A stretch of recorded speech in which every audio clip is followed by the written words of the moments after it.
आता काय सांगा नवीन ई बस आले आणि महायुतीच्या सरकारच्या वतीने महाराष्ट्रामधील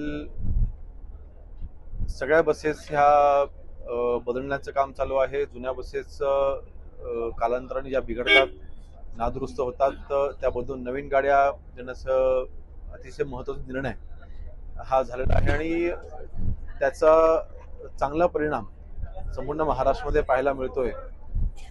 माझ्या दापोली मतदारसंघामधील दापोली तालुक्यामध्ये विशेषतः ह्या नवीन बसेस सरकारच्या वतीने येत असताना ई बसेस म्हणजे प्रदूषण विरहित आणि पूर्णपणे इलेक्ट्रिक मध्ये चालणाऱ्या बसेस आज दाखल झालेल्या आहेत।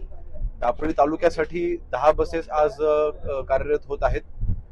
पुढच्या काही कालावधीमध्ये अजून 15 बसेस, अजून जवळपास 25 बसेस ह्या दापोली तालुक्याला मिळणार आहेत। तशाच 35 बसेस ह्या खेड तालुक्याला देखील मिळणार आहेत।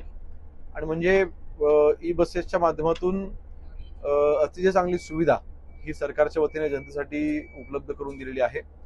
मी महाराष्ट्र राज्याचे मुख्यमंत्री देवेंद्र फडणवीस साहेब, उपमुख्यमंत्री एकनाथ शिंदे साहेब, माननीय अजितदादा आणि परिवहन मंत्री सरनाईक साहेब यांचं मनापासून अभिनंदन करतो, आभार मानतो जनतेच्या वतीने। अतिशय चांगली सुविधा आणि आपण बस जर का पाहिली तर सगळ्या सुविधा उपलब्ध असलेली ही बस आहे। आणि इलेक्ट्रिक बस म्हटल्यानंतर मला वाटतं 2 तासाच्या चार्जिंगने 300 किलोमीटर ही बस धावू शकते। आणि आपल्याला कल्पना आहे की आता बहुतेक महाराष्ट्रामध्ये सगळ्याच ठिकाणी आता चार्जिंगचे पॉइंट्स आता उपलब्ध करून महाराष्ट्र सरकारने दिलेले आहेत।